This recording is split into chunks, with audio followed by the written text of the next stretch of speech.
Korban serangan Israel terus berjatuhan di Gaza, Palestina. Serangan udara di Camp Al-Shati di kota Gaza menewaskan 7 orang, salah satunya anak-anak. Jenazah para korban dibawa ke kompleks medis Al-Shifa untuk dimandikan dan disolatkan sebelum dimakamkan. Militer Israel hingga kini belum mengomentari serangan brutal tersebut.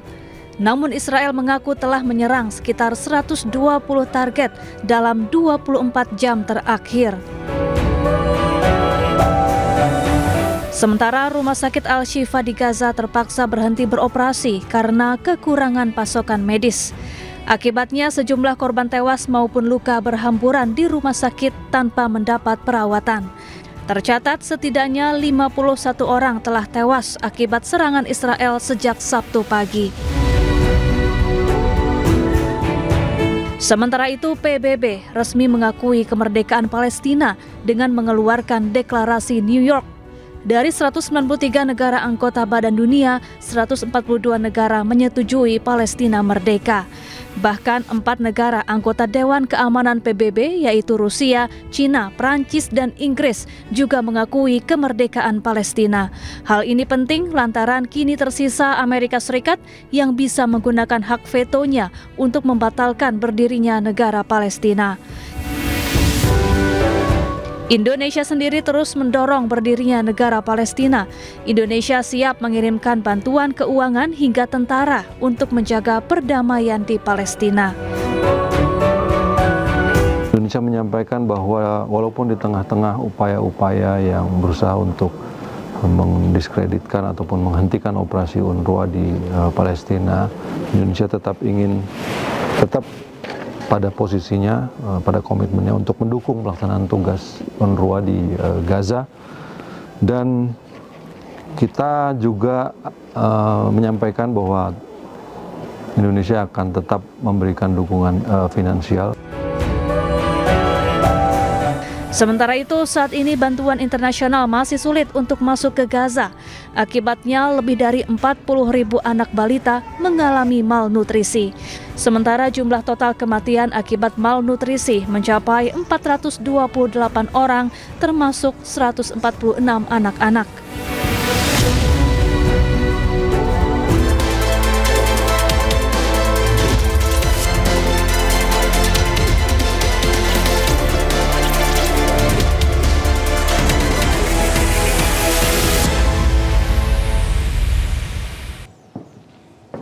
Halo, selamat siang pemirsa. Presiden Prabowo mengakui ada masalah dalam MBG. Namun Presiden memastikan akan evaluasi menyeluruh program MBG. Sementara itu pencabutan ID jurnalis oleh Istana menuai kritikan.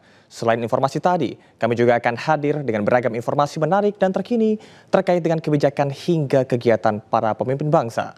Bersama saya Camar Haenda, inilah Pemimpin Rakyat, Pemimpin Beraksi, Rakyat Awasi.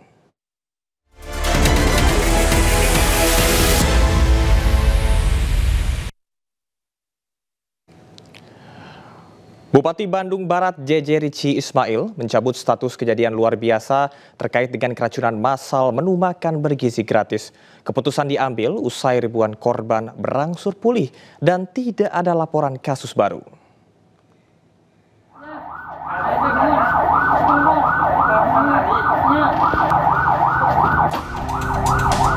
Pemerintah Kabupaten Bandung Barat, Jawa Barat mencabut status kejadian luar biasa terkait kasus keracunan massal menu makanan bergizi gratis. Sementara jumlah total korban keracunan mencapai 1.333 orang. Bupati Bandung Barat menyebut keputusan diambil usai kondisi korban berangsur pulih dan tidak ada laporan kasus baru. Sementara dari hasil Laboratorium Kesehatan Daerah Jawa Barat, penyebab keracunan berasal dari makanan yang terkontaminasi bakteri.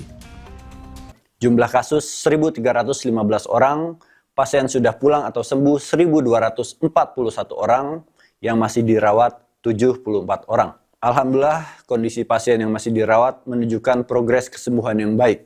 Berdasarkan analisis epidemiologi, penghentian distribusi makanan dari dapur yang diduga bermasalah, langkah penanggulangan yang sudah dilakukan, angka kesembuhan pasien, serta tidak ditemukannya kasus baru, maka status KLB atau kejadian luar biasa resmi kami hentikan.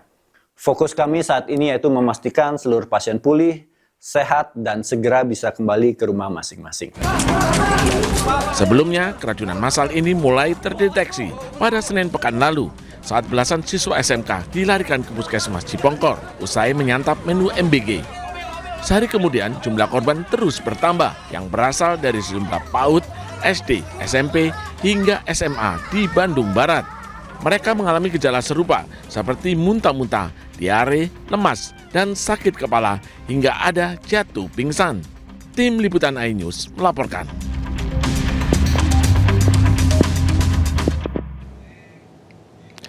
Presiden Prabowo Subianto memanggil sejumlah menteri ke rumah kediaman Prabowo di Kertanegara, Jakarta Selatan.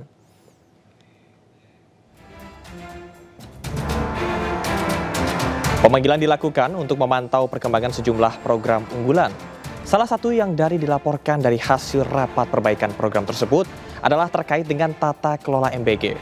Prabowo juga disebut memberikan petunjuk detail untuk perbaikan program tersebut dan menegaskan bahwa keselamatan anak-anak menjadi prioritas utama.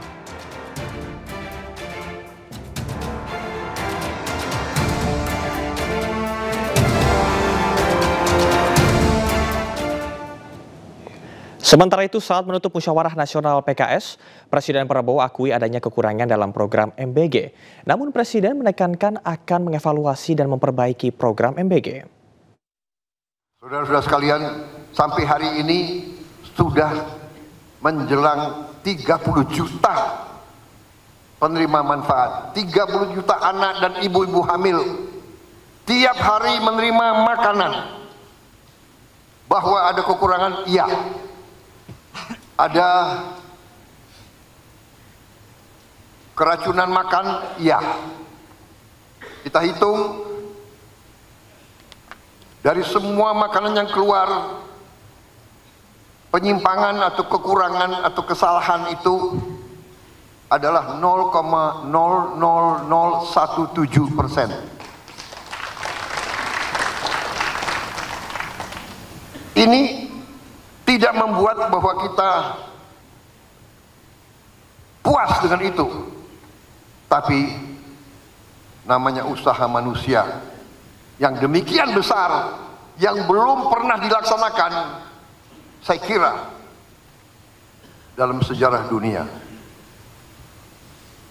Berhasil memerlukan 11 tahun untuk mencapai 40 juta penerima manfaat. Presiden yang cerita sama saya, mereka butuh 11 tahun, kita 11 bulan sudah 30 juta.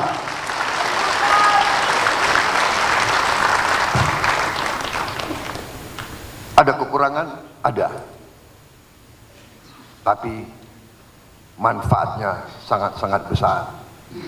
Di puncaknya nanti tahun depan, kita akan gelontorkan mendekati 300 triliun untuk makan bergizi.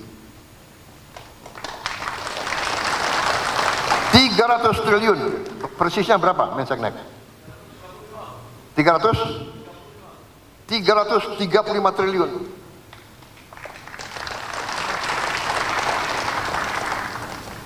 Yang adalah 20 miliar dolar. 20 miliar dolar kita kirim ke desa-desa. Ada politisi yang minta jatah dapur MBG. Siapakah dia? Kita cek kebenarannya usai jeda. Tetaplah di Pemimpin Rakyat.